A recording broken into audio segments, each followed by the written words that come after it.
Hi, എല്ലാവർക്കും വിജീസ് കിച്ചൻ്റെ പുതിയൊരു വീഡിയോയിലേക്ക് സ്വാഗതം. ഞാൻ നിങ്ങളുടെ സ്വന്തം ചേച്ചി. എൻ്റെ പ്രിയപ്പെട്ട ഓരോരുത്തർ സുഖമായിട്ടിരിക്കുന്നു. ഞാൻ നെറ്റ് ഒന്ന് ഓഫാക്കട്ടെ. ഇവിടെ ഞങ്ങളെല്ലാവരും സുഖമായിട്ടിരിക്കുന്നേ. ഇവിടെ ഭയങ്കര ചൂടെന്ന് വെച്ചാൽ ഭയങ്കര ചൂട്, സഹിക്കാൻ പറ്റാത്ത ചൂട്. ചിലപ്പോൾ എനിക്ക് കിച്ചണിൽ ഒന്നും ചെയ്യാൻ പറ്റത്തില്ല. കഴിഞ്ഞ ദിവസം ഞാൻ ചപ്പാത്തിക്കൊരു കൂട്ടം മാത്രം ഉണ്ടാക്കിയിട്ട് പോരുന്നു. ഉച്ചയ്ക്ക് എല്ലാവരും ചപ്പാത്തി കഴിച്ചിരുന്നിട്ട് വൈകിട്ടാണ് പിന്നെ പോയി ചെയ്തത്. കാരണം എനിക്ക് അത്രയ്ക്ക് നിൽക്കാൻ വയ്യ. ഓൾറെഡി എനിക്കല്ലെങ്കിൽ തന്നെ ഇത്തിരി ബോഡി നല്ല ചൂടാണ്. അപ്പോൾ ഇതുകൂടാണ് എനിക്ക് സഹിക്കാൻ വയ്യ, വെപ്രാളം കൂടെ സഹിക്കാൻ വയ്യ. നമ്മളിപ്പം AC ഇട്ടാൽ തന്നെ നമ്മൾ 19-20 ഇട്ടാലും നേരത്തെ നമ്മൾ 22-23 ഇട്ടാൽ നല്ല കൂളിങ്ങാണ്. അത്രയ്ക്ക് പോലും ചൂടാണ്. അത്രയ്ക്ക് ചൂടെന്ന് വെച്ചാൽ ചൂട്. ഇനി എന്ന് മഴ ഇങ്ങോട്ട് വരും. അപ്പം നമ്മൾ പറയും അയ്യോ മഴ വരണ്ടായിരുന്നേന്ന്. അപ്പം കഴിഞ്ഞ ദിവസത്തെ വീഡിയോയിൽ ഞാൻ ടൈറ്റിൽ ഇട്ടില്ലേ, എന്തായിരുന്നു, അബദ്ധത്തിൽ ലിവർ എടുത്ത് കളഞ്ഞെന്ന്. ഞാനത് എൻ്റെ ആ ലിവറിൻ്റെ നമ്മുടെ അശ്രദ്ധ ഒന്നറിയാൻ വേണ്ടി എഴുതിയ. ചിലരൊക്കെ പേടിച്ച് പോയി ഇങ്ങനത്തെ എന്താ ടൈറ്റിൽ ഇട്ടെന്നുള്ളത്. പിന്നെന്താ, പിന്നെ ചിലർ പറഞ്ഞ് ബിജിക്ക് സൗന്ദര്യം വന്നു. അതേ, അത് ചില ഡ്രസ്സ് ഇടുമ്പോഴേ കിച്ചണിൽ നല്ല ക്ലാരിറ്റി ഉണ്ട്. അല്ലാതെ ഇപ്പോൾ ഫ്രണ്ട് ക്യാമറ എടുക്കുവാണെങ്കിൽ ഇത്രയും ക്ലാരിറ്റി ഒന്നും കാണത്തില്ല കേട്ടോ. അങ്ങനെ സൗന്ദര്യമൊന്നും ഇല്ല, പഴയതുപോലെ തന്നെ ഇപ്പോഴും. ചിലപ്പോൾ നമ്മൾ ഫ്രണ്ട് ക്യാമറ അല്ല, നമ്മളല്ല ബാക്ക് ക്യാമറ. ഇതിപ്പോൾ ഫ്രണ്ട് ക്യാമറ ആയതുകൊണ്ടാണ് ഇങ്ങനെ ഇത്തിരി കളർ പോലൊക്കെ തോന്നുന്നത്. അടുക്കളയിലാണെങ്കിൽ പിന്നെ ക്ലാരിറ്റി ഇത്തിരി കൂടുതലാണ്, അതുകൊണ്ടുവാ. പിന്നെന്തുവാ, പിന്നെ പ്രത്യേകിച്ച് ഇന്നും ഒരു കുഞ്ഞൊരു വീഡിയോവാണ്. ഈ ദിവസങ്ങൾ ഇങ്ങനെ ചൂടായതുകൊണ്ട് സത്യം പറഞ്ഞാൽ എന്തെങ്കിലുമൊക്കെ അങ്ങ് തട്ടിക്കൂട്ടും. വീഡിയോ പോലും എടുക്കാൻ തോന്നത്തില്ല. അങ്ങ് മനുഷ്യനങ്ങ് ഇറിറ്റേഷൻ എടുക്കുവാന്ന് വെച്ചാൽ ഇറിറ്റേഷനാണ്. അത്രയ്ക്ക് നമുക്ക് സഹിക്കാൻ വയ്യ. ചൂടാന്നേലും വെയിലാന്നേലും നമ്മൾ ചെയ്യാതിരിക്കാനും പറ്റത്തില്ലല്ലേ. അങ്ങനെയൊക്കെയുള്ള കാര്യങ്ങളാണ്. നാട്ടിൽ വിളിക്കുന്നുണ്ടേ മഴയുണ്ട് എന്നാലും ചൂടുണ്ടെന്ന് പറയുന്നു. ഇവിടൊക്കെ ആണെങ്കിലും ഇപ്പം ഇനിയിപ്പോൾ മഴ പെയ്യുമ്പോഴാണ് നമുക്ക് തുണികൾ ഉണങ്ങാനുള്ള ബുദ്ധിമുട്ട്. പിന്നെ റീച്ചാനാകുമ്പോൾ പാവം ജോലിക്കൊക്കെ പോകാനും ബുദ്ധിമുട്ടുണ്ട്. അതാ, അവർക്കൊന്നും കുഴപ്പമില്ല.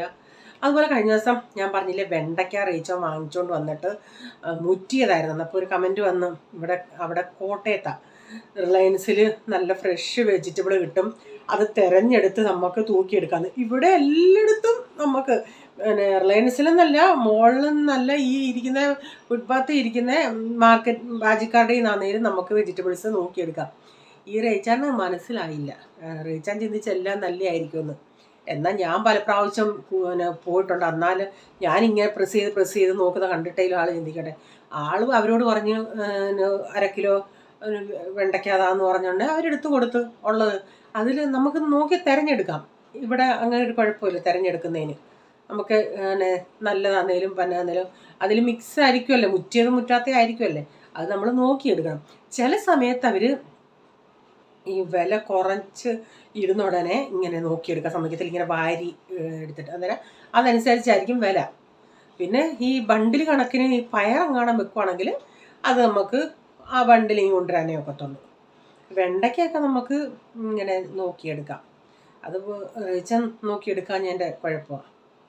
ഞാൻ പറഞ്ഞു ഇനിയും പോകുന്ന ഉടനെ നോക്കിയെടുത്ത് ഇങ്ങനെ അതിൻ്റെ വാല് പൊട്ടിച്ചെടുക്കണ്ട. ഞാൻ വീഡിയോയിൽ കറക്റ്റ് പറഞ്ഞായിരുന്നല്ലോ ഇന്നതാ സംഭവം എന്നുള്ളത്. അതുപോലെ ഞാൻ ചിലരെയൊക്കെ വീഡിയോ ചാനലുകാരെ സപ്പോർട്ട് ചെയ്യണമെന്നൊക്കെ പറഞ്ഞ് അവരിതൊന്ന് ഈ ചാനലുകാരൊന്നും കേട്ടില്ലെന്ന് തോന്നുന്നു. അവരതിനൊന്നും ഒരു മറുപടി പോലും പറഞ്ഞില്ല. ഞാൻ കുറേ പേരുടെ ചാനലിൻ്റെ കാര്യം പറഞ്ഞായിരുന്നു, എല്ലാവരും പോയി നോക്കണേ, സപ്പോർട്ട് ചെയ്യണമെന്നൊക്കെ. അവിടെ ഇന്ന് ഫേസ്ബുക്കിലാണ് തോന്നുന്നു കിടക്കുന്നത്, ബീഫിന് 400 രൂപ കഴിഞ്ഞെന്ന്, പുറത്തായെന്ന്. അപ്പോൾ കുറേ കമൻറ്റ്. അപ്പം കോഴിക്കോടാണോ മലപ്പുറമാണോ ആരോ പറഞ്ഞ് ഇപ്പോഴും അവിടെയൊക്കെ 280 രൂപയുള്ളെന്ന്. അപ്പോൾ കുറച്ച് കമൻറ്റ് പറയുന്നു അതവിടെ 250 രൂപ, കൊല്ലത്ത് 450 എന്ന് പറയുന്നു. ഞാൻ പറയില്ലേ, അന്ന് അച്ചാറിടുമ്പോൾ നമ്മൾ ഇത്തിരി റേറ്റ് കൂട്ടിയെന്ന്. കാരണം ഒറ്റയടിക്ക് ഇവിടെ ഇവർ കൂട്ടിയത്. പിന്നെന്താ, എല്ലാത്തിനും കൂട്ടുക, എല്ലാത്തിനും വിലയാണ്. പക്ഷേ മനുഷ്യരെങ്ങനെ ജീവിക്കും പറ? സാധനങ്ങളുടെ വില ഈ കൂട്ടിയതൊന്നും പിന്നെ കുറയ്ക്കുമെന്ന് എനിക്ക് തോന്നുന്നില്ല. കൂട്ടിയതൊന്ന് കുറച്ചാൽ മതിയായിരുന്നു. അങ്ങനെ ഇത് അവർക്ക് സ്റ്റോക്ക് കിട്ടുന്നതനുസരിച്ചേലും എങ്ങനെയാണെന്നുള്ള ജീവിതങ്ങൾ മുന്നോട്ട് പോകുന്നത്. എല്ലാത്തിനും സാധനങ്ങൾക്ക് വില, നമ്മുടെ സാധനങ്ങളുടെയും വില അതുപോലെ ആയെന്നുള്ള, അതുപോലെ ഒന്നിനും വിലക്കുറവില്ല. ഞാൻ എല്ലായിടത്തെയും അവസ്ഥ ഇത് തന്നെ.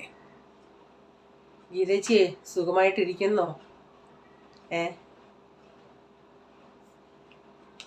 അതുപോലെ ഞാൻ ഇന്നലെ ഡ്രസ്സ് കാണിച്ചിട്ട് 1-2 പേരെ അതിൻ്റെ റിപ്ലൈ തന്നുള്ളൂ. നല്ല ഡ്രസ്സാണോ എന്ന് ബെൻസി അയച്ചു തന്നെയാന്ന് പറഞ്ഞിട്ട്.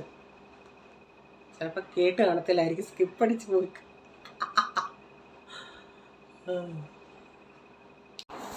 രാവിലെ ഇഡലിയാ. ഞാനങ്ങനെ ഇഡലി എടുത്തു കഴിഞ്ഞാൽ ഒന്ന് തൊട്ട് നോക്കി വെന്തോന്നുള്ളത്, അതോ കയ്യിലെങ്ങാനും ഒട്ടുന്നോന്ന്.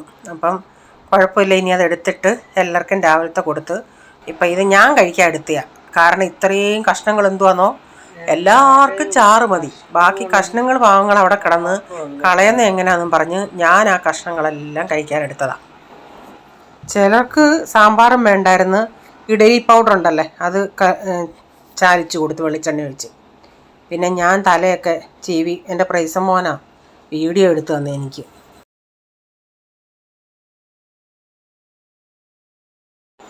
അതെല്ലാം കഴിഞ്ഞിട്ട് പിന്നെ ക്യാനിൽ വെള്ളം ഒഴിച്ച് വെക്കണം. അത് കഴിഞ്ഞ് വെള്ളം തിളപ്പിക്കണം. അങ്ങനെയുള്ള പരിപാടികളാണ്.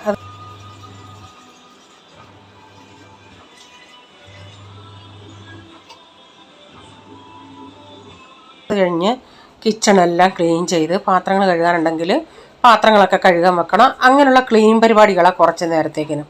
അപ്പം ഞാൻ ക്യാനിൽ വെള്ളം ഒഴിച്ച് വെച്ചിട്ട് ഈ പാത്രത്തിൽ പിന്നെ തണുത്തത് വീണ്ടും ഒഴിച്ചിട്ട് സ്റ്റീൽ ചരുവത്തിൽ വെള്ളമൊക്കെ ഒന്ന് തിളപ്പിക്കാൻ വെക്കട്ടെ.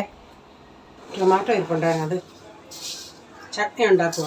അത് ഇഷ്ടമുള്ളവർക്ക് പിന്നെ അങ്ങ് ഉണ്ടാക്കി കൊടുത്താൽ അമ്മ കുഴപ്പമില്ല. അത് അധികം ജോലിയൊന്നുമില്ലല്ലേ, പെട്ടെന്ന് ഉണ്ടാക്കാം.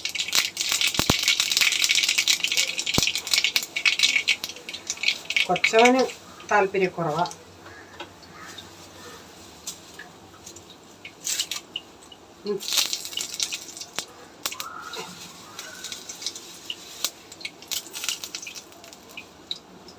ഇന്നലെ ഇച്ചിരി മഴ ഇവിടെ ഒന്ന് ചാറി, ജസ്റ്റ് ഒന്ന്. അതുകൊണ്ട് ഭയങ്കര പേടി.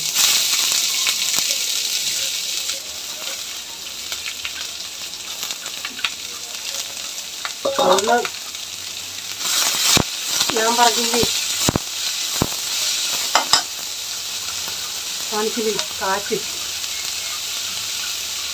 ഒരു രാത്രി. അന്ന് ഇവിടെ അടുത്ത് ഗ്യാസ് കൂപ്പറിൽ പെട്രോൾ പമ്പിൽ പെട്രോൾ അടിച്ച ആൾക്കാർ വന്നു നിന്നു. അപ്പോൾ ഈ ബോർഡുണ്ടല്ലോ കാറ്റ് പോകും, അത് വീണ് എത്ര പേര് മരിച്ചെന്നറിയാമോ? പാവങ്ങൾ പെട്രോൾ അടിക്കാൻ വന്നു നിന്നതാണ്.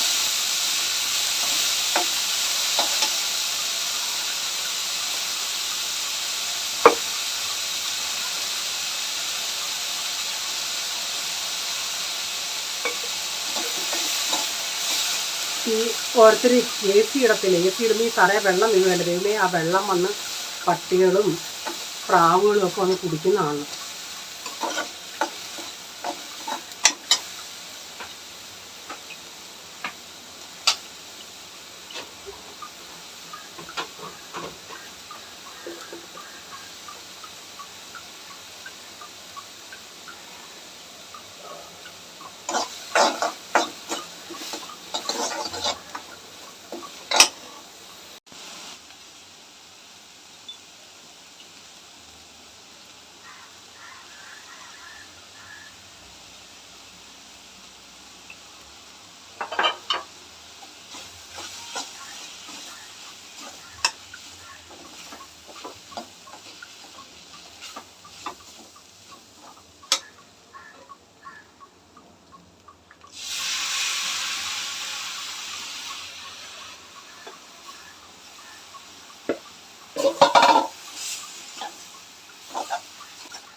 അപ്പോൾ പോളും ബ്രേസിനും താഴെ പോയായിരുന്നു. അപ്പം പിള്ളേരെല്ലാം കൂടെ സൊസൈറ്റിയിലെ സെക്രട്ടറി അടുത്ത് നിന്നെന്താ കണ്ടൊക്കെ സംസാരിക്കുന്നു.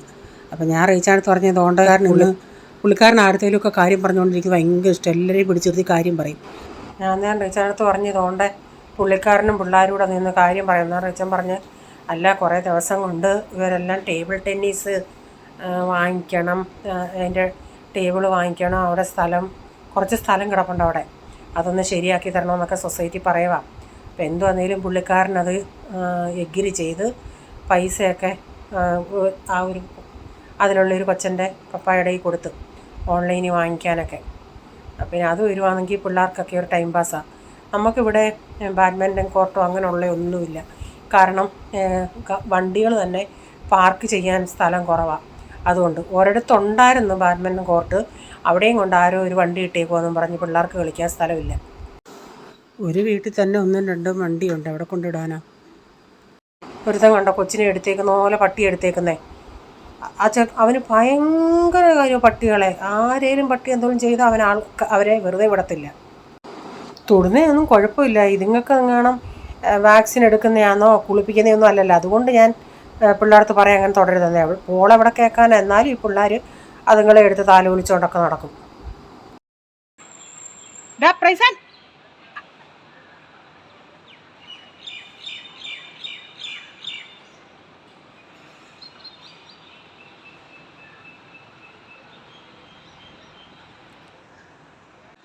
പ്രൈസൻ തൊടല്ലേ പട്ടിയെ.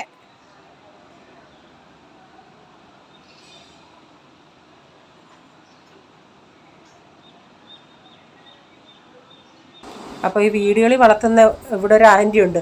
പുള്ളിക്കാരി രാത്രി ആകുമ്പം എപ്പം പട്ടിയും കൊണ്ട് ഇറങ്ങിയാലും വടിയും കൊണ്ട് പോകും. അപ്പോൾ കാരണം ആ പട്ടിയെ താഴോട്ട് ഇറക്കുന്നുണ്ടേ ഈ പട്ടികൾ പുറകെ ഓടി ചെല്ലും. അപ്പോൾ അതുങ്ങളെ ഒന്ന് രക്ഷിക്കാൻ വേണ്ടി ഇവർ വടിയെടുത്ത് ഇങ്ങനെ ഓടിക്കും. അപ്പം പോൾ ഇവിടെ പറയും, നോക്ക് ആൻറ്റി എന്ത് സെൽഫിഷാ, അവരുടെ പട്ടി ഒന്നും ചെയ്യല്ലോ, അതുകൊണ്ടാണ്ട് ഇതുങ്ങളെ ഓടിക്കുന്നു. ഞാൻ പറഞ്ഞെടാ ആ പട്ടിയെ കടിക്കാൻ ചെല്ലത്തില്ലേ, അതുകൊണ്ടല്ലേ ആൻറ്റി അങ്ങനെ ചെയ്യുന്നത്. ഇവർക്ക് ഭയങ്കര പട്ടി ആരെയും എന്തോലും ചെയ്താൽ ഞാൻ പറഞ്ഞാലും ഇവന്മാർ കേൾക്കത്തില്ല. ആ പട്ടി എടുത്തേക്കുന്ന കൊച്ചിനുണ്ടല്ലേ, കുറേ നാളുകൾക്ക് മുമ്പിട്ട് ഇതിലെ ഒരു പട്ടി, ഇതിനങ്ങൾക്ക് എല്ലാ പേരും ഇട്ടിട്ടുണ്ട്, പ്രഗ്നൻ്റ് ആയിരുന്നു. അപ്പോൾ അങ്ങനെ എന്തോ ഒരു കയ്യാല പോലെ ഒരു ഇച്ചിരി ഒരു സ്ഥലം അവിടെ പുറകിലെങ്ങാണ്ടുണ്ടായിരുന്നു. ഇവനാണെങ്കിൽ കമ്പും കൊണ്ടൊക്കെ ഇട്ട് കുത്തി ഇവനും വേറെ ഏതോ പിള്ളേരൂടെ പോയി ഒരു ദ്വാരം പോലെ ഉണ്ടാക്കി ഈ പട്ടിക്ക് കിടക്കത്തക്ക വിധത്തി അവനതിന് പ്രസവ വാർഡ് ഉണ്ടാക്കി കൊടുത്തതാണ്. അവസാനം ആരോ ചെന്ന് കംപ്ലൈൻറ്റ് പറഞ്ഞപ്പം പിന്നെ അവർ ക്യാമറയിൽ കൂടെ നോക്കി അന്നേരം ഇവനാ. അപ്പോൾ അവർ വിളിച്ച് ചോദിച്ചു എന്തുവാന്നൊക്കെ. എന്തോ പറയാനാ, അവൻ്റെ മനസാക്ഷിക്ക് ഓർത്ത് പട്ടിക്ക് പ്രസവിക്കാൻ വേണ്ടി ഒരു വലിയൊരു ഗുഹ പോലെ ഒരു ദ്വാരം പോലെ അതിൻ്റെ അകത്ത് കയറി കിടക്കാനായിട്ട് ഉണ്ടാക്കി കൊടുത്തു. എന്തോ പിള്ളേരാന്ന് പറയണേ. പ്രൈസിനും പറയുന്നേക്കാം ഓരോന്നിൻ്റെ പേര്, എല്ലാത്തിനും ഓരോ പേരുണ്ട്. കേട്ടാൽ ചിരി വരുമോ ഓരോ പേരുകൾ. ഞാൻ ചിലപ്പോൾ നടക്കാൻ പോകുമ്പം അവിടെ പോയി ആ ബെഞ്ചയിലിരിക്കും. അന്നേരം ഈ പട്ടി മനുഷ്യർ ഇരിക്കുന്നിടത്ത് വന്ന് കിടക്കും. അപ്പോഴേ എന്തോ സ്മെല്ലാണെന്നറിയാമോ. ഓടിപ്പോകാൻ പറഞ്ഞാൽ നമ്മളെക്കിട്ട് കാലിട്ട് സൗണ്ട് ഉണ്ടാക്കിയാലും അതുങ്ങൾ പോകത്തില്ല. ഒരു പേടിയില്ല ഇതുങ്ങൾക്ക്. അതുപോലെയല്ലേ എല്ലാവരും താലോലിക്കുന്നത്. പോള് പറയുന്നത് മുനിസിപ്പാലിറ്റിയിൽ നിന്ന് വന്ന് ഇഞ്ചക്ഷൻ എടുക്കുന്നുണ്ടെന്നാണ് പറയുന്നത്. അപ്പോൾ ഇന്നത്തെ വീഡിയോയിലെ വിശേഷങ്ങൾ ഇതൊക്കെയായിരുന്നു. നിങ്ങൾക്ക് വീഡിയോ അല്പമെങ്കിലും ഇഷ്ടമായെങ്കിൽ ഒന്ന് ഷെയർ ചെയ്യാനും ലൈക്ക് ചെയ്യാനും നിങ്ങളുടെ അഭിപ്രായം കമൻറ്റിൽ കൂടെ അറിയിക്കണേ. സബ്സ്ക്രൈബ് ചെയ്തിട്ടില്ലെങ്കിൽ ഒന്ന് സബ്സ്ക്രൈബ് കൂടെ ചെയ്തേരെ. സബ്സ്ക്രൈബ് ചെയ്തവർ ചെയ്യണ്ട കേട്ടോ. ഇനി ഒരു പുതിയ വീഡിയോയുമായി വരും വരെ bye. God bless you all. Thank you. Take care. Bye. See U.